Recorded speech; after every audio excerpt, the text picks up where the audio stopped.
East Asia Tonight. Good evening, everyone. I'm Jill Newbronner, and here are tonight's top stories. Progress in nuclear talks between Iran and the United States to be the centerpiece of discussions in Beijing as Iran's foreign minister heads for a visit to the Chinese capital. Catholic cardinals have chosen this Saturday for the funeral of the late Pope Francis, an event that's likely to draw leaders from all around the world. South Korea launches its fourth military spy satellite, seeking to strengthen surveillance of an increasingly hostile North Korea. And early voting begins in Australia's general election that is shining a spotlight on the country's ethnic Chinese citizens amid rumblings of concern over Beijing's growing influence in the region.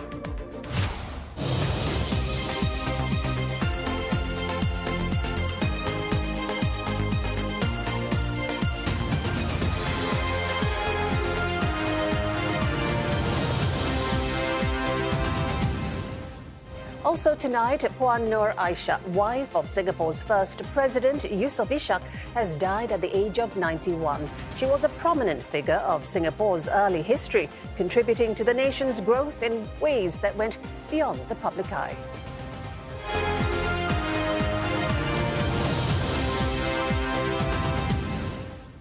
The first Iranian Foreign Minister, Abbas Araghchi, is set to visit China tomorrow. Beijing says the sides will discuss bilateral ties as well as global and regional hot-button issues of common concern. The trip is reminiscent of the one Iran held with Russia last week before the second round of direct U.S.-Iran talks over the weekend. Iran's foreign minister will meet U.S. envoy Steve Witkoff again this Saturday. Araghchi has previously said Tehran always closely consults with its allies, Russia and China, over the nuclear issue. Russia and China were signatories to a now-defunct 2015 deal between Iran, the U.S. and several Western countries. Let's go straight to Shanghai. CNA's Tan Yu-Guan is standing by live. Yu-Guan, first of all, what's China's agenda in inviting Iran's foreign minister there? Well, as you mentioned, according to a Chinese foreign ministry spokesperson, he said that the two sides will discuss bilateral relations as well as international and regional hotspot issues of common concern. Now, the latter, the so-called hotspot issues, I suppose, that would include Iran's upcoming talks with the U.S. over its nuclear program. We need to keep in mind that China was one of the original signatories of the 2015 deal to put a freeze on Iran's nuclear program, a deal which the U.S. walked away from 3 years later under the first Trump administration. Now, a decade from that failed deal, China is no longer involved in this round of talks, with the U.S. now regarding China as its primary strategic competitor. Washington is not likely to allow Beijing to interfere in U.S.-Iranian affairs. So if you could say, by inviting the Iranian foreign minister to Beijing, this is China's way of being kept in the loop, and it is Iran's interest to do so as well. After all, China has been Iran's vital lifeline in the midst of all these U.S. sanctions because of its nuclear program. According to one estimate, Beijing accounts for at least 3/4 of Iran's exported crude oil, which is why last week, in a bid to squeeze Iran more and drive its oil exports down to zero, the U.S. issued sanctions against a small China-based independent oil refinery. Aside from the nuclear talks, China also has a range of interests to discuss with Iran, including Beijing's Belt and Road Initiative, as well as conflicts in the wider region. Jill? Speaking of being kept in the loop, China is calling for dialogue on Iran's nuclear program. What impact do you think this will have on the third round of talks between the U.S. and Iran on Saturday? Well, when we look at the timing of his visit to Beijing, it is sandwiched between his consultations in Moscow last week and his departure for Oman for the nuclear talks later this week. This goes to show how Iran is closely coordinating with major allies ahead of these talks. By securing Chinese political and economic backing, Iran may feel less pressure to make immediate concessions. It may also embolden Iran's more conservative factions who distrust deals with the West.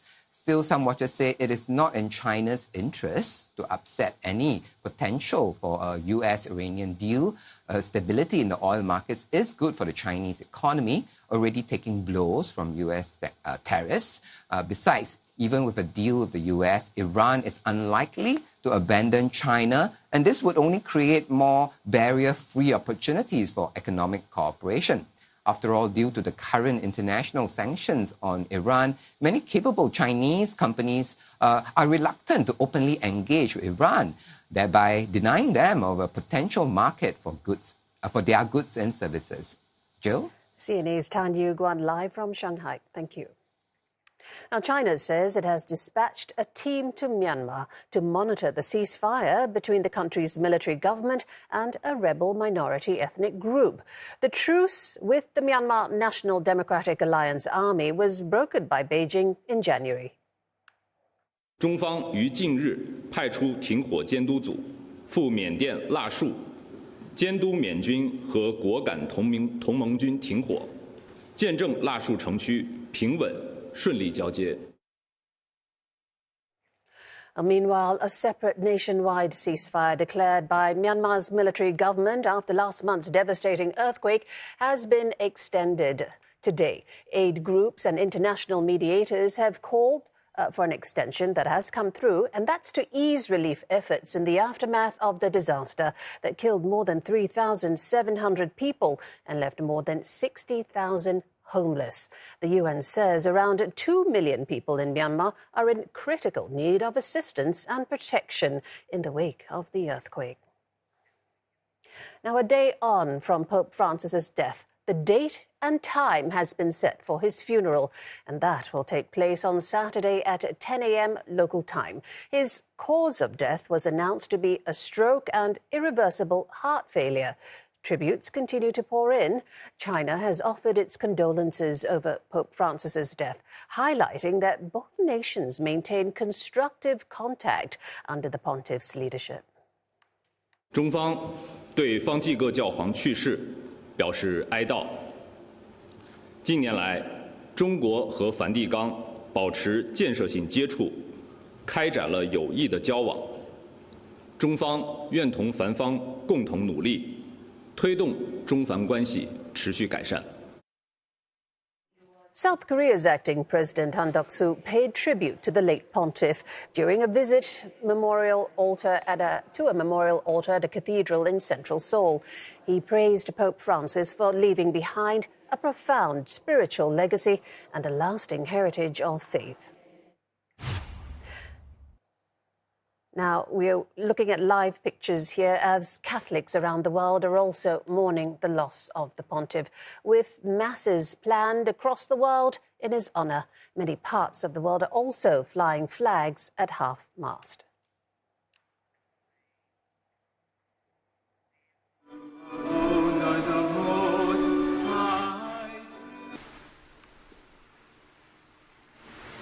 Giving thanks that you have held us worthy to be in your presence and minister to you. So kung may legacy talaga si Pope Francis sa amin, not to take ourselves too seriously. Then not to stay on a pedestal. Come down, be human, and bumabad ka sa mga tao. That's the big legacy of Pope Francis. Francis was the first non-European pope, the first pope from a religious order for centuries, the first ever from the Southern Hemisphere, from the Americas and from the Jesuit order. A man of God and of the people, he will be best remembered for holding out the hand of God's mercy to all humanity. Well, our correspondent in Manila, Buena Bernal, tells us more about the impact Pope Francis had on the people of the Philippines. I had the privilege of covering Pope Francis in person during his visit to the Philippines in 2015, and I do remember Filipinos braving the crowds, waiting for hours in line, traveling from across the country just to get a glimpse of the man they call Holy Father, many of them overwhelmed and moved to tears as he passed by.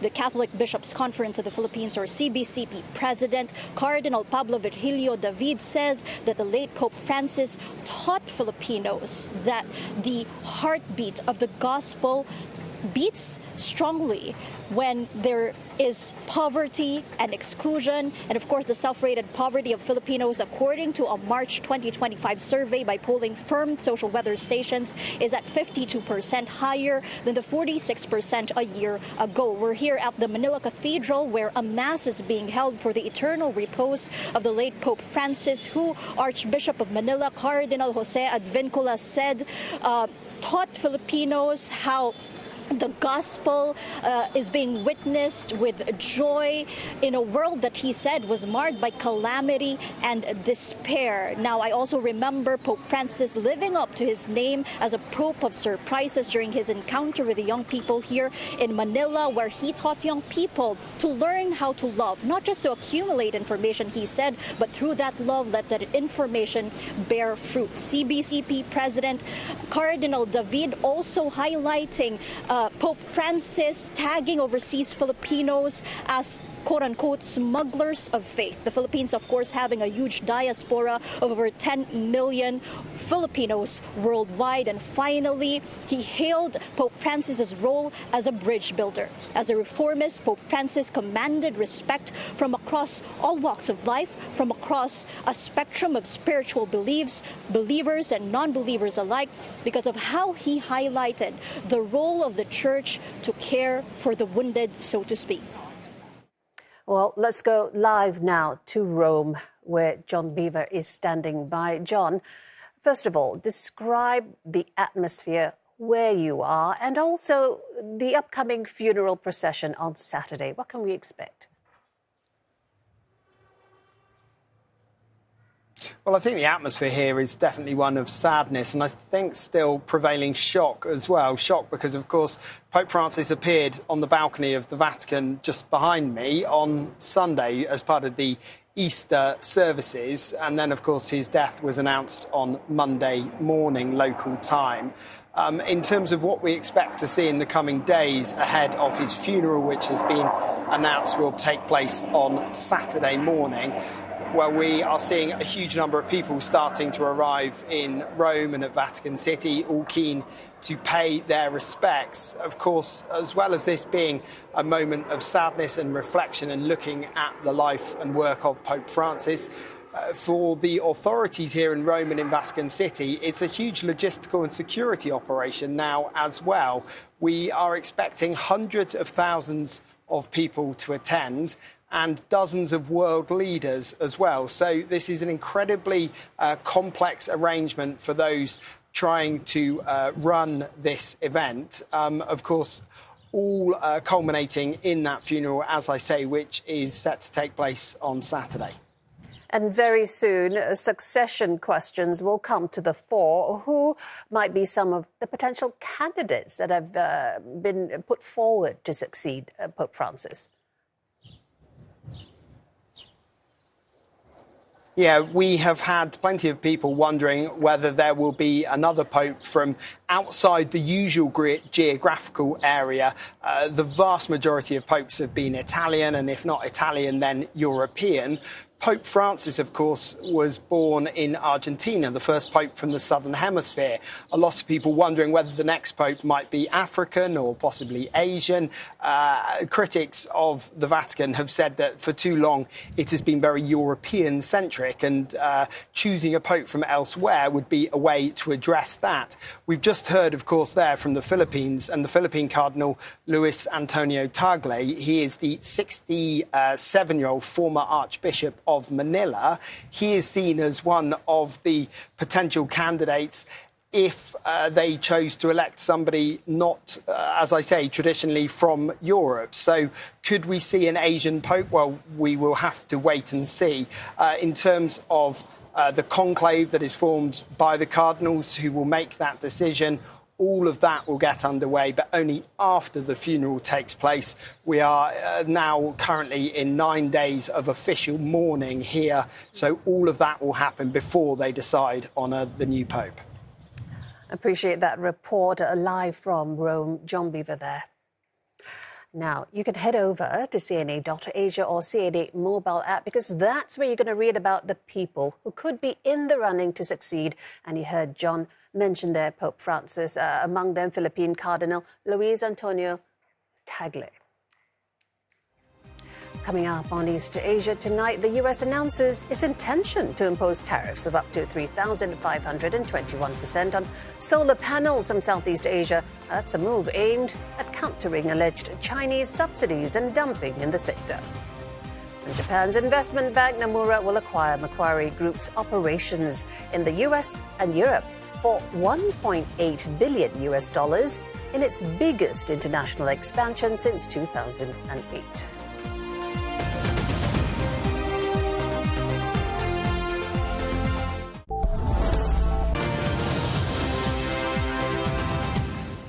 Welcome back. Always nice to have Roland Lim joining us for the business news. And Roland, looks like solar panels are next on the tariff list, and it's not cheap. No, that's right, Joe. Tariffs on solar cells and panels from 4 Southeast Asian nations are in the works, and they can go as high as 3,500%.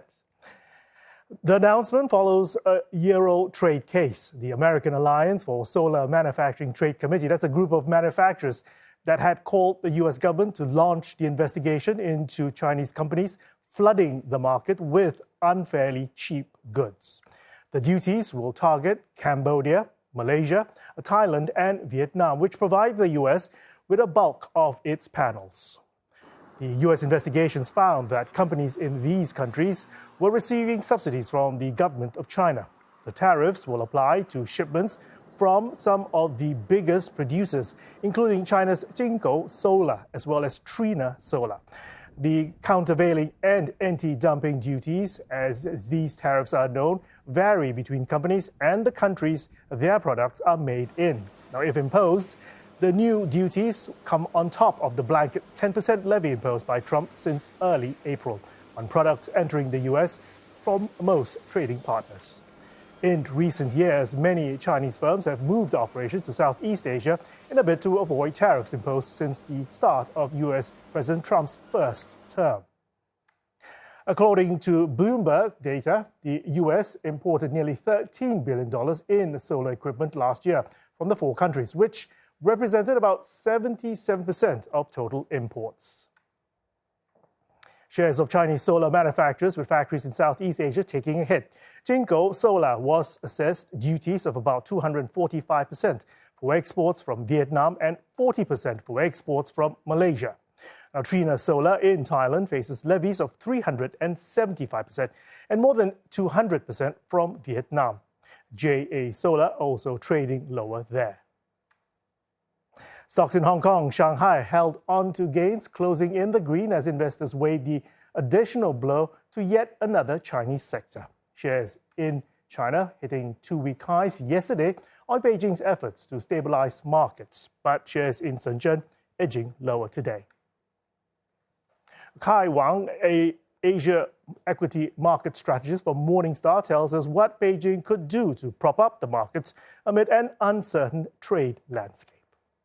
The national team has already come in and bought some assets to kind of help the stock decline, the market decline there. The yuan has started to weaken a little bit to kind of offset the export demand from the United States. In March, they've also come out with further consumption stimulus, and I think that stimulus should continue throughout 2025 there. I think what we're expecting the most is the further, prop up of consumer confidence there. And, even before the tariffs, our investment thesis for China for the year was that for any of this market rally to continue, consumer confidence has to come back up.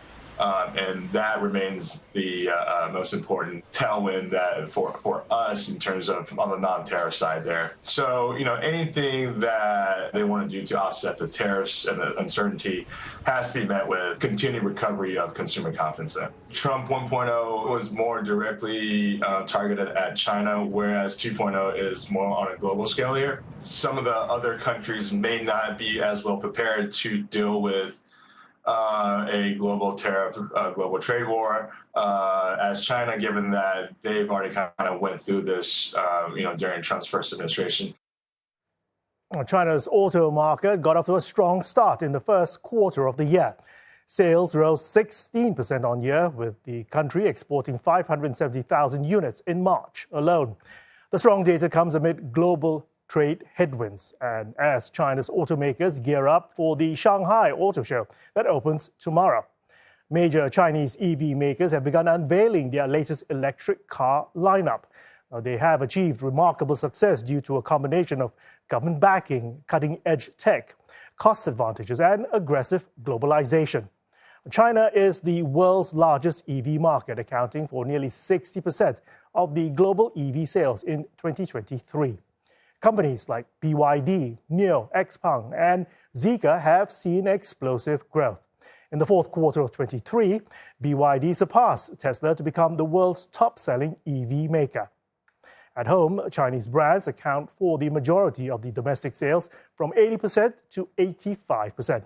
They also lead in battery technology, autonomous driving, and smart cockpit systems. Talking of an innovation in EVs, China's CATL set to shake up the industry with its brand new sodium-ion battery. The world's top EV battery maker says the breakthrough could replace up to half of the market's lithium iron phosphate batteries widely used in electric cars today. The battery is now production-ready under the new brand name Nextra.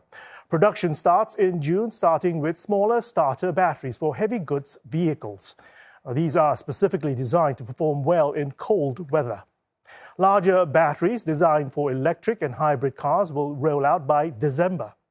CATL says that the Nextra batteries could offer a range of up to 500 kilometers to drive.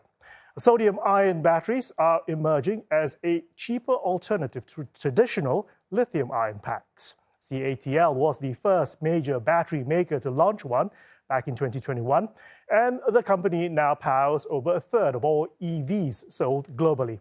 Sodium is more abundant and safer too. But that's not all. CATL also unveiled the second generation of its ultra-fast Shenzhen battery. Now, it boasts an 800-kilometer driving range and a 520-kilometer range regained in just 5 minutes of charge time. That's more than its rival BYD. And to boost safety, CATL has introduced a new dual battery system where 2 battery packs work in tandem, so if one fails, the car keeps running. A production date is yet to be set. Japan's biggest brokerage firm, Nomura, is making a bold play in global finance, buying Macquarie Group's US and European public asset management businesses for $1.8 billion. Now, it's the Japanese bank's most ambitious expansion overseas yet. Nomura says it'll take over management of Macquarie's publicly traded assets along with investment teams and operating platforms. The existing management team stays on once the deal is complete. Nomura's investment assets are expected to grow from $590 billion to $770 billion. With Japan's domestic market shrinking, Nomura says this move builds resilience. Its CEO says that the platform will be built to weather market volatility, backed by careful due diligence. The deal is all cash with no financing involved and is expected to close by the end of this year. Meantime, bullion hitting another record and the Japanese yen advancing past 140 to the dollar. US President Trump's latest salvo against Fed Reserve Chair Jerome Powell adding fuel to fears about the central bank's independence. There are concerns that US President will try to remove the country's top banker. And I'll be back a little later on the trade war and how it could wipe out half of China's projected oil demand growth for this year. But for now, back to you, Jill. All right, we'll keep your spot warm. And right now, coming up on East Asia tonight, black gold is not the only casualty, with Chinese suppliers looking down under to replace American beef that's been priced out of reach. Australians head to the polls for a federal election with its ethnic Chinese citizens in the spotlight. We ask an expert why they're considered a key demographic voter group.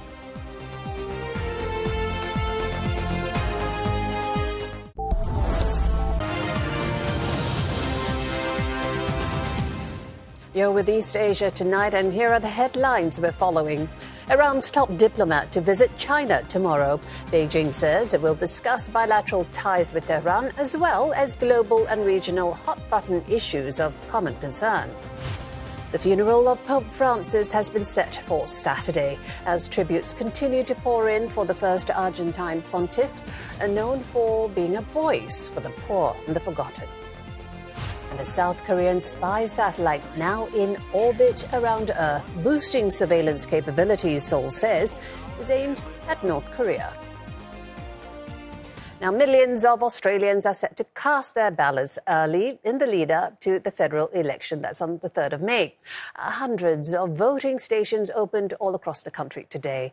A survey published on Sunday shows Prime Minister Anthony Albanese's centre-left Labour Party maintaining a narrow lead over the centre-right opposition, and that's 52 to 48%. Now, this mirrors recent surveys that suggest the government is on track to claim victory.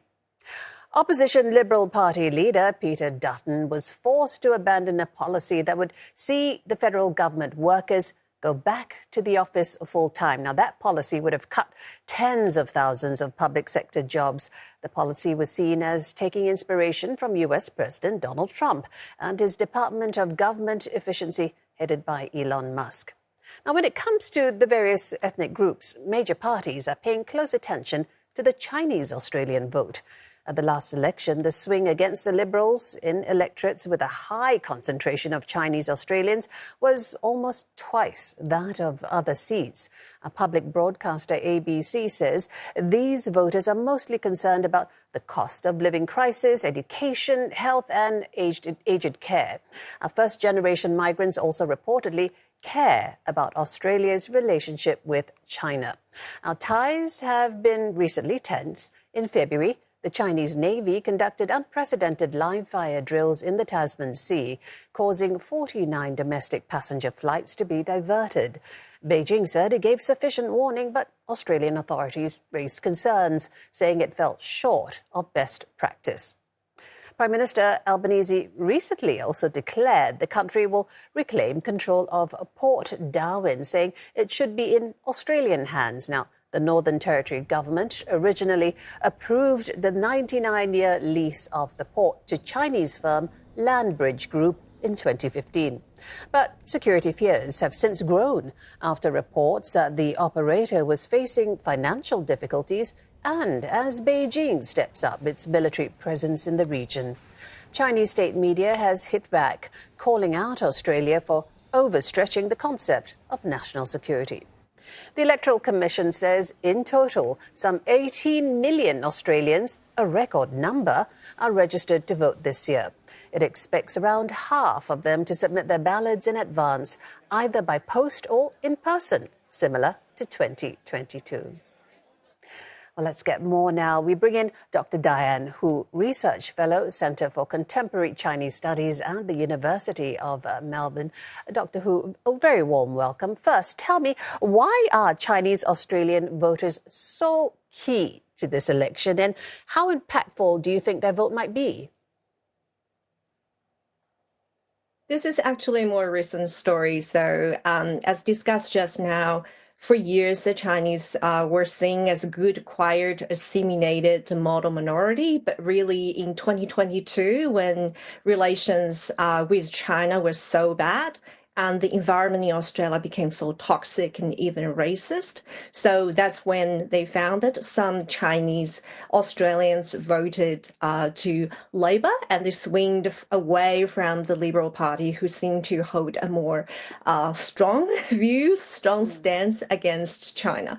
So it's really a more recent story. And the Liberal Party, in their 2022 election review, found that in the top 15 seats by Chinese ancestry, the swing against the Liberal Party was 6.6% compared to 3.7% in other seats. But I would argue that while we definitely have to recognize that the Chinese Australians are having an increasingly bigger voice, I think it's important not to overestimate that, because unfortunately, I have to say that this causation has not really been substantiated yet. And what we have found in Australia is that we really don't have enough statistical support to prove that. And we did our interviews during the 2022 election as well. And in fact, we found that the swing was not as significant as it was imagined. Fair enough. I mean, I take your point, but, still it's a group that can't be ignored, much like the other communities.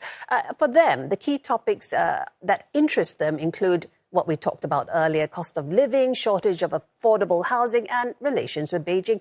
I'm wondering, as you observe the election going on, how are the major parties attempting to win over this community, and who's communicating effectively?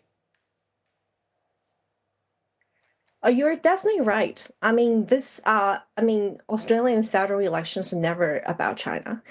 And like elections in every state, it's really more about the cost of living, about the economy, about jobs, about the property prices and welfare. So in Australia, it's the same thing.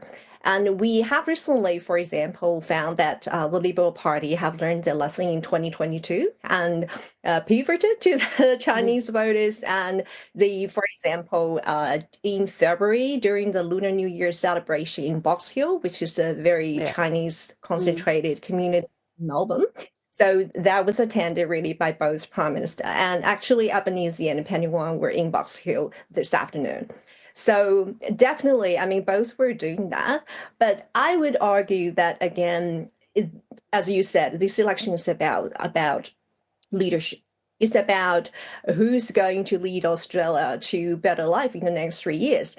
And I would say that a Liberal really has themselves to blame, because what we have seen is that Dutton really, one, doesn't have the charisma, and two, really suffers in terms of these policies.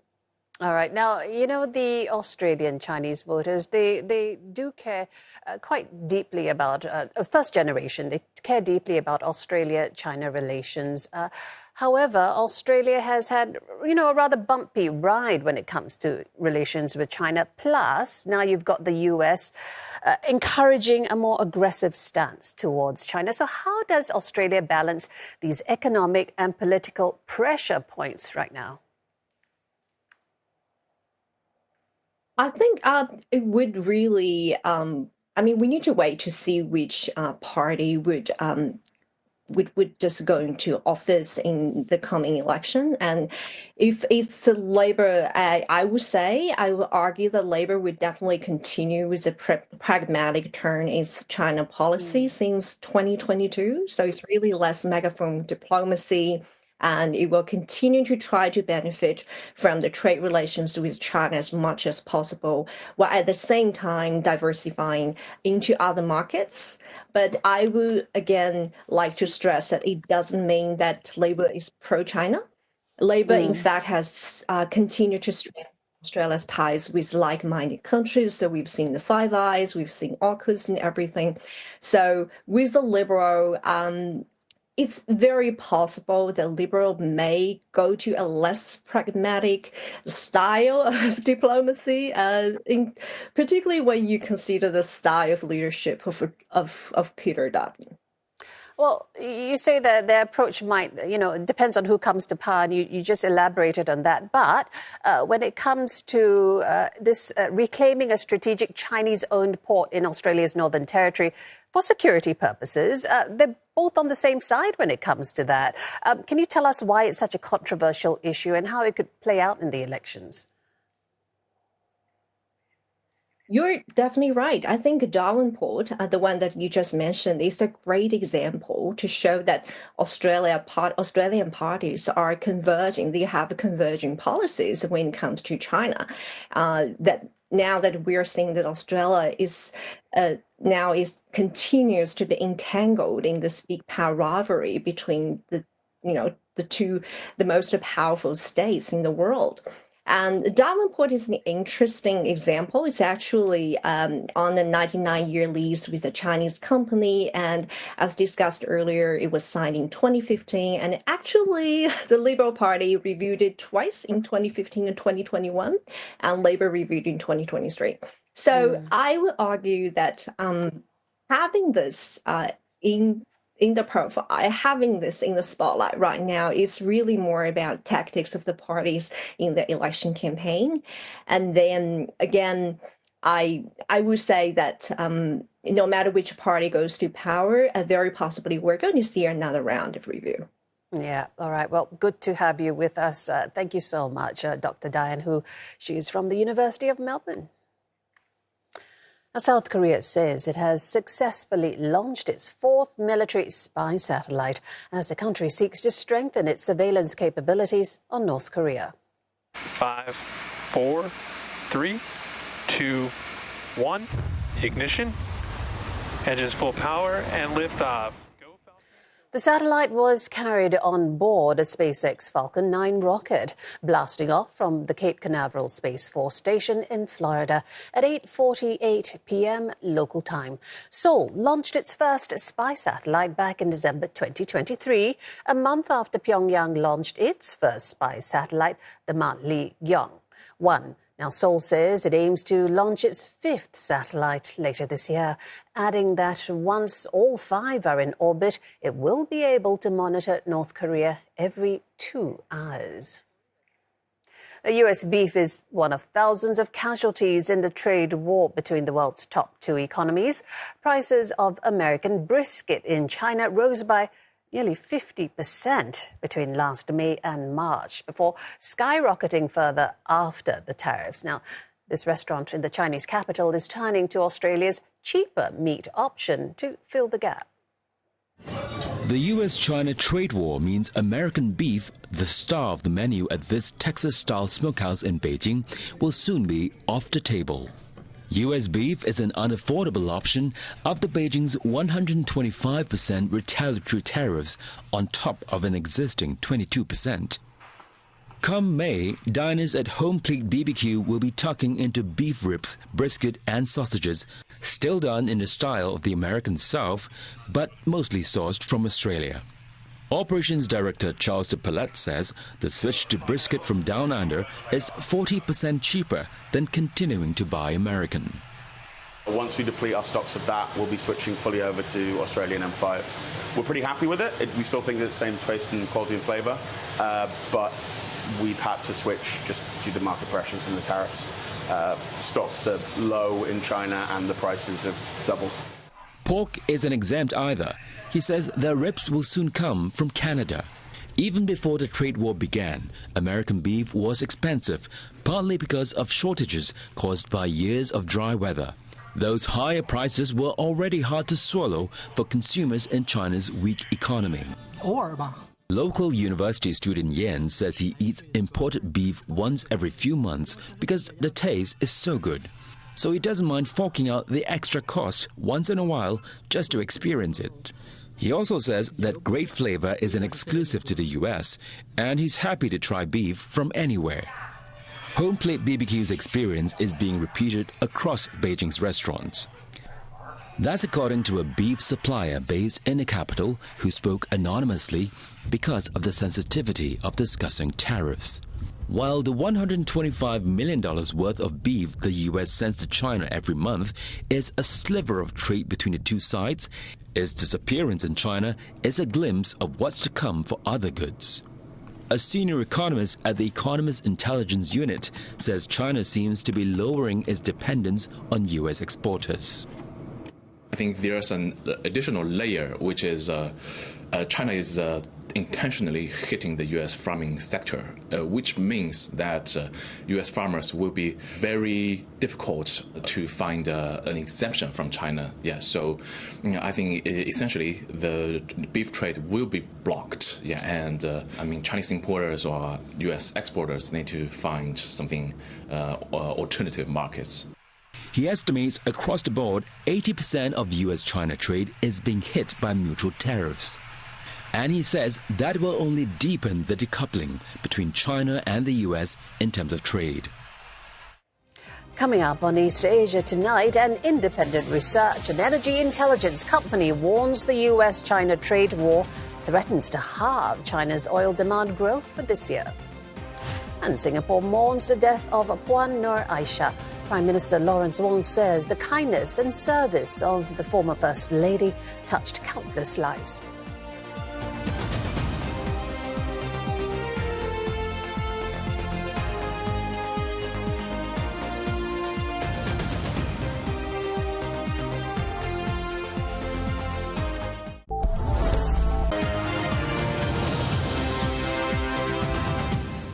Hello again and welcome back to East Asia Tonight. Roland Lim back with us once more to talk about the black gold, oil. Right, Jill, let's check in on those prices. Brent crude trading at nearly $67 per barrel. U.S. market West Texas Intermediate at $63. And when we look at the performance over a whole year, oil is down more than 20%. Now, crude has been under pressure from rising OPEC plus supply projections, and the International Energy Agency's lowered oil demand estimates. In its latest update, research and energy intelligence company Rystad Energy picked up on the tensions between the U.S. and China. According to the analysts there, a prolonged trade war could wipe out half of China's projected 2025 oil demand growth.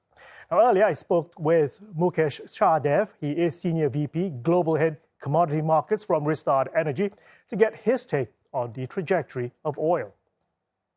Our fundamental analysis indicates that by Q3, probably sweet 70, 71, 72, that's the kind of the range in Q3 we are talking about. So we just headed for a soft patch before summer demand picks up, do you think? Yes.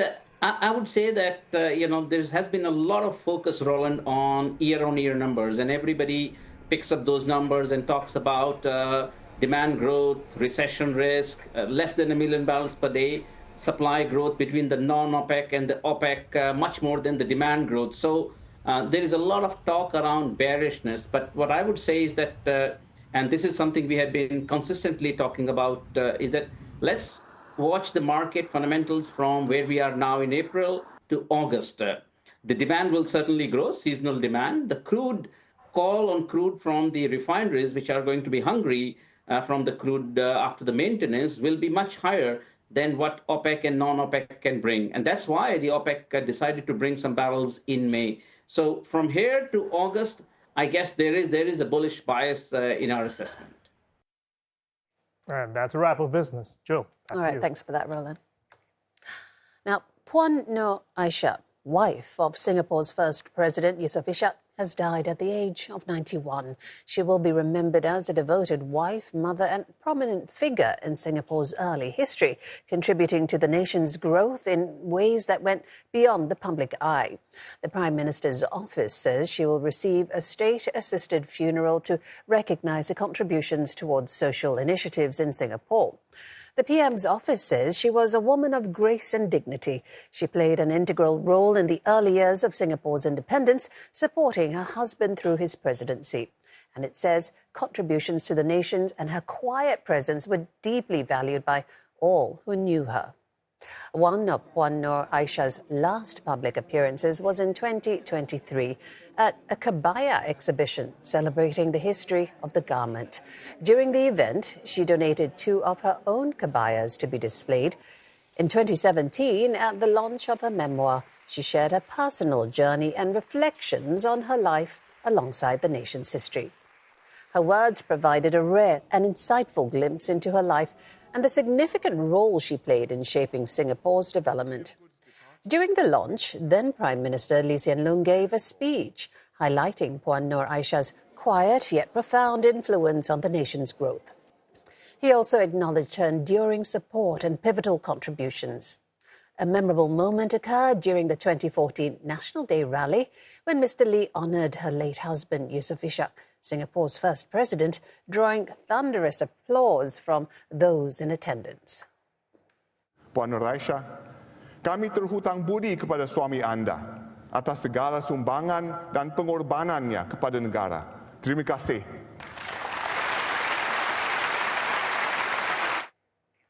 President Tharman Shanmugaratnam has paid tribute to the late Puan Noor Aishah, calling her a force in her own right. She says she can take pride in her quiet role in Singapore's foundational years. Mr. Tharman adds Puan Noor Aishah shouldered some of her husband's responsibilities when his health began to decline. He also acknowledged her role in championing local heritage, and these include the kabaya and traditional cuisine. Mr. Tharman also said she championed various social causes. Senior Minister Lee Hsien Loong says Puan Noor Aishah was committed to Singapore that is fair and just regardless of race, language or religion. He says her gentle spirit, sense of duty and grit left a deep impression on Singaporeans. Malaysia's Prime Minister Anwar Ibrahim says her simplicity helped bridge the gap between leaders and the people. He described her as a pillar of strength during Singapore's formative years and an inspiration to women across the region. CNA's Aslam Shah has more on the funeral of Puan Noor Aishah at the Kranji State Cemetery. The tent that you see over there are only selected family members. The closest family members of Puan Noor Aishah are gathered there to spend their final moments with the body of Puan Noor Aishah before she's being buried. Now, right behind the tentage, there is an area where the first president of Singapore, Yusof Ishak, was buried. So she will be laid to rest right beside him. Now, this area, the Kranji State Ceremony, is reserved for the burials of people who make significant contributions to Singapore. And this structure that you see right beside me is where the second president of Singapore, Benjamin Sheares, was laid to rest when he passed away back in 1981. Now, this state cemetery as well is right beside the Kranji War Memorial, where the people who died, thousands who died during the war, are laid to rest just across this area over here. So what is taking place right now is really the final part of the funeral before it's complete. And earlier today, we also heard from tributes from several leaders across Singapore, past and present, and they have paid respects to the contributions of Puan Noor Aishah for her efforts for the various communities in Singapore. I've had the chance to meet her in a few public events and interact with her, and I was always struck by her grace, her poise, her dignity. And I'm sure many Singaporeans who have interacted with her will have that same impression. So today, I come here to pay tribute to her and recognize that her legacy of selfless service will truly inspire many generations of Singaporeans. Puan Noor Aishah was always a very gracious person at her side. I got to know her later on, also met her several times when she was patron of the Girl Guides and on other occasions. So we are very saddened by her passing. And that brings us to the end of East Asia Tonight this Tuesday. Don't forget headlines anytime at cna.asia. Check us out on Facebook and YouTube too. Bye.